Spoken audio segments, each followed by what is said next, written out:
નમસ્તે વિદ્યાર્થી મિત્રો, આજે આપણે આગલા લેક્ચરમાં આપણે સ્વાધ્યાય 1.2 ના બે દાખલા સુધી કમ્પ્લીટ કરેલો હતો. હવે આપણે આગળ વધીએ. દાખલા નંબર 3 છે. તો દાખલા નંબર 3 શું કહેવા માંગે છે? તો કે દાખલા નંબર 3 માં કીધેલું છે સાબિત કરો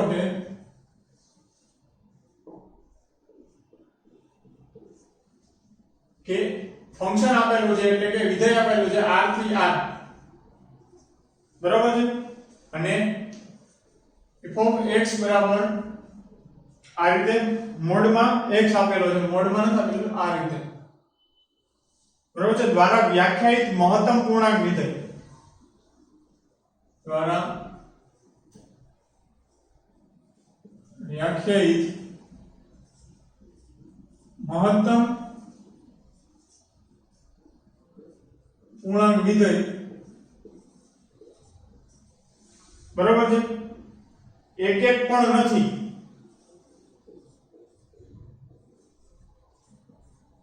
એક એક પણ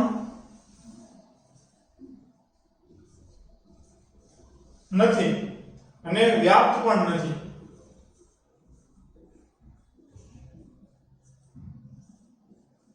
વ્યાપ્ત પણ નથી. અહીં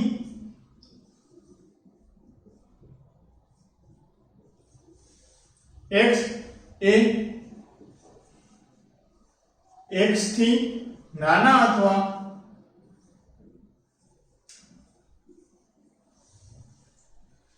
x ને સમાન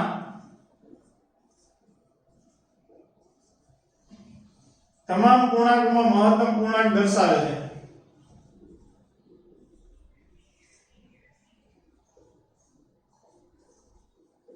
તમામ પૂર્ણાંકોમાં મહત્તમ પૂર્ણાંક દર્શાવે છે.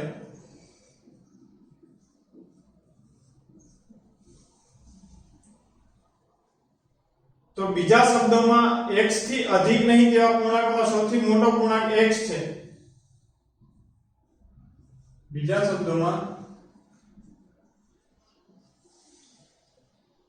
x થી અધિક નહીં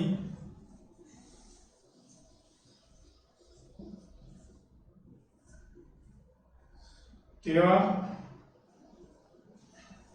પૂર્ણાંકમાં સૌથી મોટો પૂર્ણાંક x છે.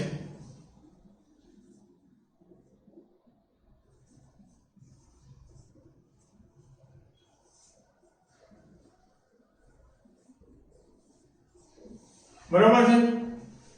તો આપણે અહીંયા સાબિત શું કરવાનું છે કે આપણને જે આપેલું છે વિધેય f of x, જે એ આ રીતે x આપેલું છે, તો એમાં એ વિધેય એક એક નથી અને વ્યાપ્ત પણ નથી. શું નથી?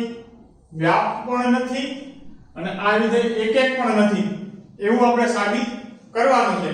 તો અહીંયા જે x છે એ x થી નાનો આવે એટલે મહત્તમ પૂર્ણાંક વિધેય છે. તો સૌથી પહેલા મહત્તમ પૂર્ણાંક વિધેય એટલે શું?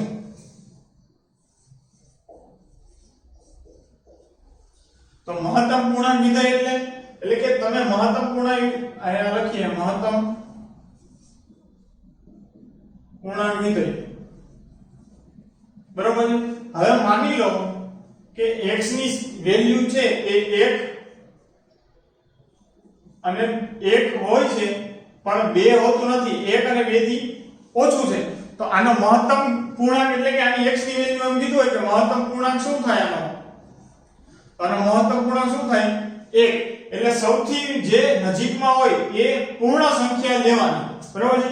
એક પૂર્ણ સંખ્યા છે અને 2 ની વચ્ચે એટલે કે 1, 1.1, 1.2, 1.3 થી 1.9999 સુધી પણ 2 નથી. તો એમાં પૂર્ણ સંખ્યા કઈ થાય છે? તો કે 1 જ. અને એ કેવી હોવી જોઈએ? મહત્તમ. એટલે મહત્તમ તો 1 જ છે. એવી જ રીતે તમે જોઈ શકો કે અહીંયા આપેલું હોય 4 less than and equal to, અહીંયા આપેલું 5. જો અહીંયા ઇક્વલ ટુ આપી દીધું હોય તો આની મહત્તમ પૂર્ણાંક સંખ્યા કઈ થાય? 5. પણ અહીંયા જો ઇક્વલ ટુ ન હોય, અહીંયા ઇક્વલ ટુ ન હોય તો આની મહત્તમ પૂર્ણાંક સંખ્યા કઈ થઈ જાય? તો કે 4. બરોબર છે.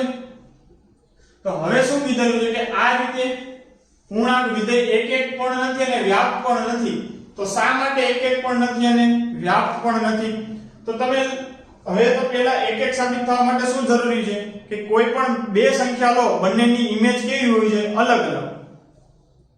તો હું અહીંયા એમ લઉં કે x1 લઈ લઉં 1.5 અને હું x2 લઈ લઉં 1.6.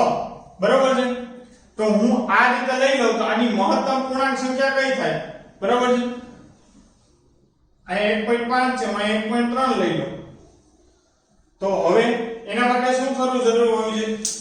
તો પહેલા તો આપણે હું અહીંયા લઈ લઉં કે f(x1) f(x2) બરાબર છે?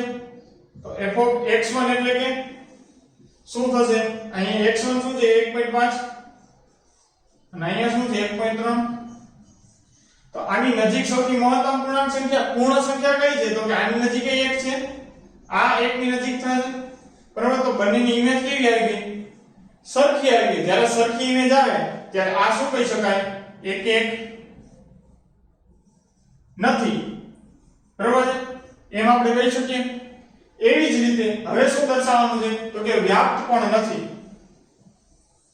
તો એના માટે આપણે શું કરીશું? વ્યાપ્ત ન હોય ત્યારે, તો વ્યાપ્ત નથી તો હવે હું કોઈ પણ આપણને સહપ્રદેશ કયો છે? r છે. તો હું સહપ્રદેશમાંથી તો કોઈ પણ સંખ્યા લઈ શકું. તો કે હું સહપ્રદેશમાંથી લઈ લઉં 1.5. શેમાંથી લઈ લીધી? r. પણ r શું છે આપણો અહીંયા?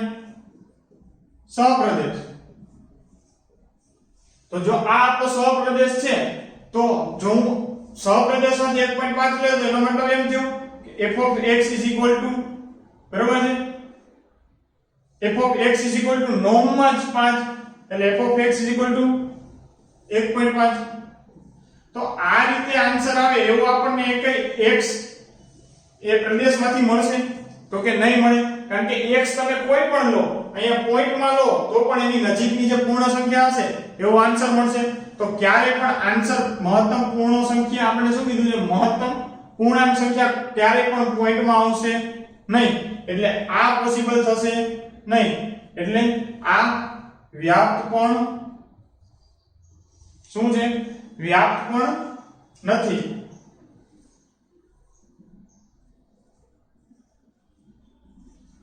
તો આપણે સાબિત કરી નાખ્યું કે એક એક પણ નથી અને વ્યાપ્ત પણ નથી. તો હવે એના પછી નેક્સ્ટ જોઈએ.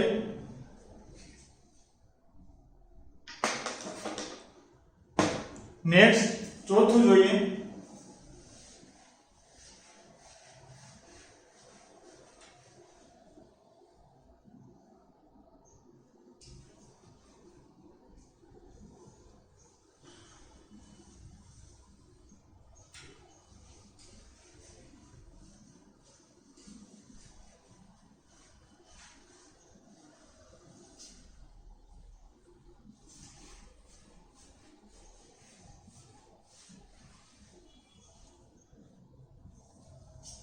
ચોથામાં કીધેલું છે કે સાબિત કરો કે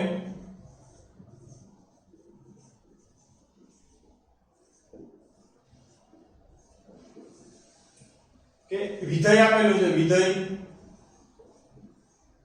f r થી r જ આપેલું છે આપણને. ત્યાં f(x) હવે મોડમાં x આપેલો છે દ્વારા વ્યાખ્યાયિત વિધેય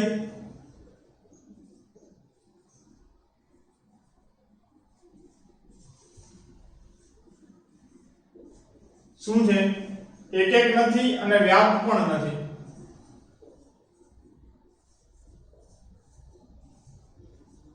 અને વ્યાપ્ત પણ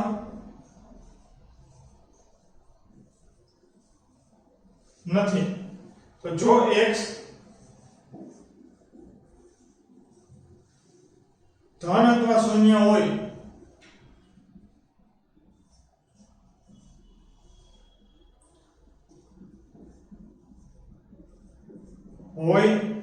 તો મોડમાં x x થાય અને x ઋણ હોય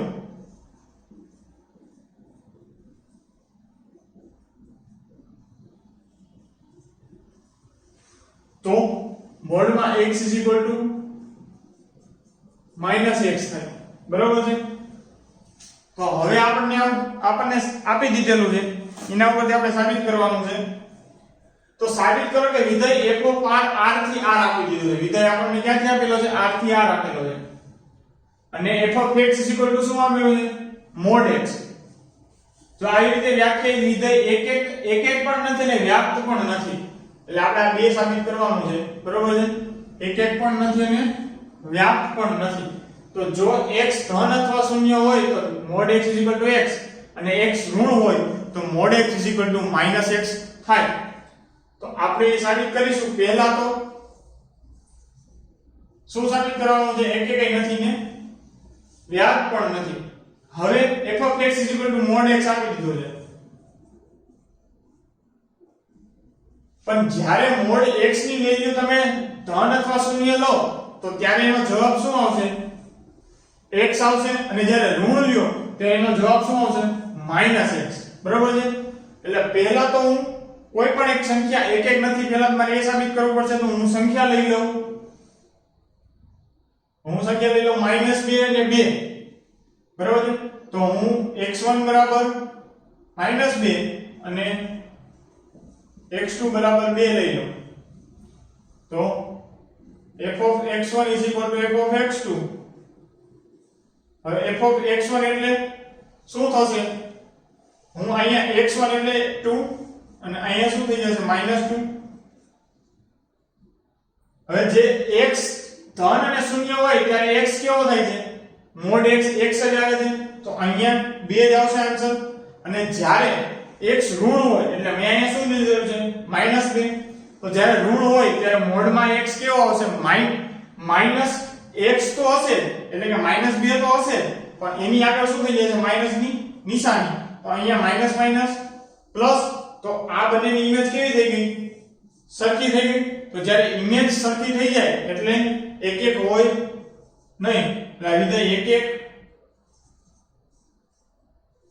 નથી બરોબર છે। હવે એવી જ રીતે એના પછી જોઈએ કે વ્યાપ્ત છે કે નહીં એ આપણે સાબિત કરવાનું છે। તો કે હવે વ્યાપ્ત માટે શું કરવાનું છે? તો કે કોઈ પણ વસ્તુ તમે લઈ લો। હવે એક એક નથી આપણે સાબિત કરી દીધું, તો હવે વ્યાપ્ત માટે મારે શું સાબિત કરવું છે? મારે શું આપેલું છે? r। એટલે હું સહપ્રદેશમાંથી કોઈ પણ માઈનસ સંખ્યા લઈ લઉં, તો હું માઈનસ સંખ્યા લઈ લઉં માઈનસ -2 જ લઈ લઉં। ચાલો -2 શેમાં હશે? r માં હશે, પણ r આપણે છે r શેમાંથી -2 લીધેલું છે? તો કે સહપ્રદેશમાંથી। તો સહપ્રદેશમાંથી મેં -2 લઈ લીધું। તો આ લઈ લીધા પછી હવે તો આનો મતલબ શું થાય કે f of x કેવું થઈ જશે? -2। પણ આવું ક્યારે આપણને આન્સર મળશે નહીં। તમે કોઈ પણ x ની સંખ્યા લો, જો અહીંયા ધન લેશો તો આન્સર ધન આવશે અને ઋણ લેશો તો ત્યાં માઈનસ ગુણાઈ જશે, તો એ પણ કેવો થઈ જશે? પોઝિટિવ। અહીંયા આપણે જોયું એ પ્રમાણે કોઈ પણ માઈનસ વાળી સંખ્યા લઈ લો તો આન્સર કેવો થઈ જશે? પોઝિટિવ। તો આ પોસિબલ નથી, એટલે f of x બરાબર -2 એ શક્ય નથી। એટલે આ શું છે? વ્યાપ્ત વિધેય પણ નથી બરાબર છે મિત્રો।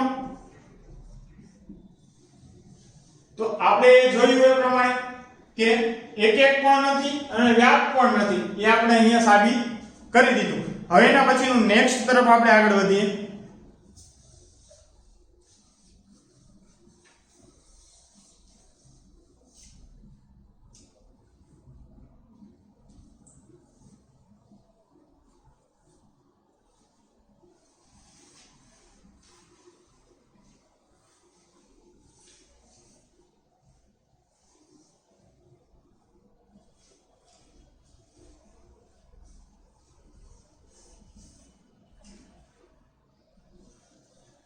તો એના પછી નેક્સ્ટ શું છે? પાંચમું, તો કે સાબિત કરો કે ચિહ્ન વિધેય આપેલું છે આપણને,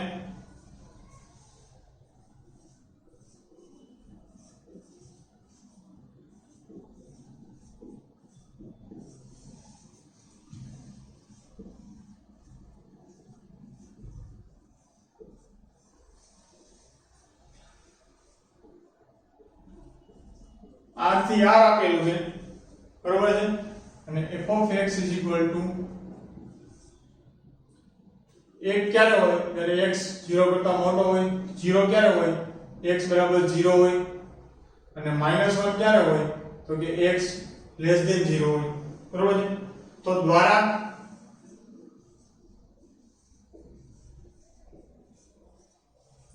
વ્યાખ્યાયિત વિધેય એક નથી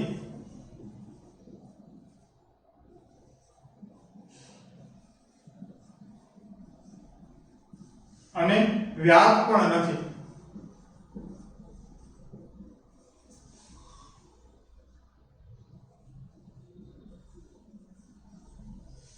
બરોબર છે તો આ આપણે સાબિત કરવાનું છે કે એક પણ નથી આ વિધેય અને વ્યાપ પણ નથી તો કઈ રીતે સાબિત કરીશું આને તો હું કોઈ પણ 0 કરતા કોઈ પણ મોટી સંખ્યા લઈ લઉં તો એનો આન્સર શું આવશે 1 0 લઈ લો એનો આન્સર 0 આવશે અને 0 કરતા કોઈ પણ સંખ્યા લો તો એનો આન્સર -1 આવશે એટલે કે કોઈ પણ સંખ્યા માઈનસ માં લો તો એનું પ્રતિબિંબ સેમ જ મળશે શું મળશે -1 કોઈ પણ તમે 0 કરતા મોટી સંખ્યા લો તો એનું પ્રતિબિંબ કેવું મળશે તો કે 1 તો આપણે એમ લઈએ કે f of હું 0 કરતા મોટી સંખ્યા લો કે 2 લઈ લો અને 0 કરતા મોટી સંખ્યા લઈ લો 5 લઈ લો તો આ બેનું પ્રતિબિંબ 0 કરતા મોટી છે તો પ્રતિબિંબ કેવું મળશે 1 આ 0 કરતા મોટી છે આનું પ્રતિબિંબ 1 એવી જ રીતે હું માઈનસ માં સંખ્યા લઈ લો કે -1 લઈ લો અને -100 લઈ લો બરાબર છે તો આ બંનેનું પ્રતિબિંબ કેવું મળશે -1 આનું પ્રતિબિંબ -1 મળશે કારણ કે આપણને કહી દીધેલું છે કન્ડિશન આપી દીધી છે બરાબર તો જો ઇમેજ કેવા મળે છે સરખા એટલે આના પછી આપણે એમ કહી દઈએ એક નથી બરાબર છે હવે એવી જ રીતે આમાં આગળ વધીએ કે વ્યાપ્ત નથી મારે ઈ રીતે સાબિત કરવાનું છે તો વ્યાપ્ત ક્યારે ન હોય તો કે આનો વિસ્તાર કેવો થશે તો આનો વિસ્તાર છે એ ત્રણ જ વસ્તુ આવશે એટલે વિસ્તાર એટલે શું કે આપણે કોઈ પણ વિધેયમાં કોઈ પણ વસ્તુ x1 x2 મૂકીએ એનો જે આન્સર આવે અહીંયા f of x આપેલું છે અહીંયા જે આન્સર આવે બરાબર એનો શું થઈ જાય વિસ્તાર તો આપણે આન્સર કેવો આવે છે તો કે 0 કરતા મોટી લઈએ ત્યારે 1 0 લઈએ ત્યારે 0 અને 0 કરતા નાની લઈએ ત્યારે કેવો આન્સર આવે છે તો કે -1 તો આનો વિસ્તાર શું થશે તો કે -1 0 અને 1 આ શું થઈ ગયું આનો વિસ્તાર પણ આનો સહપ્રદેશ કયો છે તો કે આનો સહપ્રદેશ તો r છે બરાબર છે તો સહપ્રદેશ કયો છે આપણો વિસ્તાર આ છે અને સહપ્રદેશ આ છે તો જ્યારે હવે એક નવી રીતથી તમે કહી શકો વ્યાપ છે કે નહીં કે જ્યારે વિસ્તાર અને સહપ્રદેશ સરખા હોય ને બરાબર છે તો જે વ્યાપ થાય પણ અહીં આપણો વિસ્તાર -1 0 ને 1 જ છે પણ સહપ્રદેશ તો r એટલે તો વાસ્તવિક સંખ્યા કેટલી સંખ્યા એમાં મળે છે તો આના ઉપરથી એમ કહી શકીએ કે -1 0 અને 1 નોટ ઇક્વલ ટુ r તો આના ઉપરથી કહી શકીએ કે આ વ્યાપ્ત વિધેય નથી બરાબર છે તો આપણે જે સાબિત કરવાનું હતું કે એક પણ નથી અને વ્યાપ્ત પણ નથી બરાબર છે તો એ આપણે અહીંયા સાબિત કરી દીધું છે તો હવે એના પછીના આપણે દાખલા નેક્સ્ટ લેક્ચરમાં આગળ જોશું થેન્ક યુ